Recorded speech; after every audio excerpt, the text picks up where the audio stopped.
Hello hi అండి అందరికీ. నేను ఈరోజు ఫిష్ ఫ్రై చేసేస్తున్నాను. దానికోసము కొంచెం అల్లం వెల్లుల్లి పేస్ట్ చేసేసుకుంటున్నాను. ఏదేమైనా అప్పటికప్పటికే ఇలా చేసేసుకుంటే అల్లం వెల్లుల్లి పేస్ట్ చాలా టేస్ట్ వస్తుందండి. నేను చిన్న రోల్ ఉంది కదా, దాంట్లో అలా కొంచెం అంతా అల్లం వెల్లుల్లి పేస్ట్ సిద్ధం చేసేసుకున్నాను. సో మనం సిద్ధం చేసుకున్న అల్లం వెల్లుల్లి పేస్ట్లో కొంచెం సాల్టు, పసుపు, కారం, ధనియాల పొడి, ఇంకొంచెం గరం మసాలా, కొంచెం ఆయిల్ అన్నీ వేసేసుకుని ఒక స్మూత్ పేస్ట్ లాగా మన చేతితోనే కలిపేసుకున్నాను. సో ఈ విధంగా కలిపేసుకున్న పేస్ట్ని ఇలా ఫిష్కి ముక్కలకి ఇలా పట్టించేసుకున్నాను. చూసారు కదా, ఈ విధంగా ఇంత పెద్ద పెద్ద ముక్కలు అండి, 5 kgs ఈ చేప. దీనికి ఈ విధంగా పట్టించేసుకున్నాను అన్ని ముక్కలకి. చాలా బాగుంటుంది ఇలాగా. సో ఈ విధంగా అన్ని ముక్కలకి పట్టించేసుకొని ఒక 10 minutes పాటు రెస్ట్ ఇచ్చేసేయాలండి. ఇలా చిన్న చిన్న ముక్కలకి కూడా పట్టించేసుకున్నాను సింపుల్గా.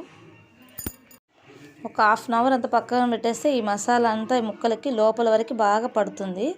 ఒక 1/2 hour అలా రెస్ట్ ఇచ్చేసిన తర్వాత మనం కొంచెం ప్యాన్ పెట్టేసుకొని ఆయిల్ హీట్ చేసేసుకోవాలండి. చూసారా, జూమ్ చేసి చూపిస్తున్నాను. ఇంత పెద్ద పీసెస్ కదా ఇవి, చాలా టేస్ట్ ఉంటాయి. ముళ్ళులు కూడా తక్కువ ఉంటాయి. ఇదేదో గెండి చేప అంటారు దీన్ని. మా నాన్న పంపించాడు మా కోసము. సో ఆయిల్ హీట్ అవుతుంది, దానిలో ఇలా వేసేసుకోవాలండి. నేను రెండు పీసెస్ వేసుకుంటున్నాను.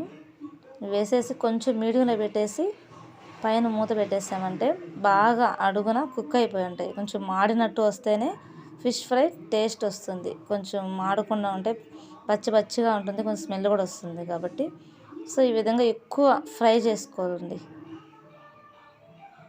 ఈ విధంగా తిప్పేసుకుంటున్నాను, రొటేట్ చేసుకుంటున్నాను ఇలాగ. ఇంకా కొంచెం ఎర్రగా రావాలి, కొంచెం టైం పడుతుందండి. 10 minutes అయినా ఈజీగా పడుతుంది. కొంచెం కరివేపాకు చల్లేసుకున్నాను పైన నేను. సో ఈ విధంగా వచ్చేసినాయి. వీటిని ఆనియన్స్తో డెకరేషన్ చేసేసుకున్నాను. నేను దీనికి కాంబినేషన్ ఏం చేస్తానంటే వేడివేడిగా అన్నము, పప్పుచారు అండి. పప్పుచారు ఫిష్ ఫ్రై ఇష్టం లేని వాళ్ళు ఎవరుంటారు? అందరికీ ఇష్టం ఉంటుంది. సూపర్ వచ్చింది టేస్ట్ కూడా, ముక్కలు ఉప్పగా బాగున్నాయి.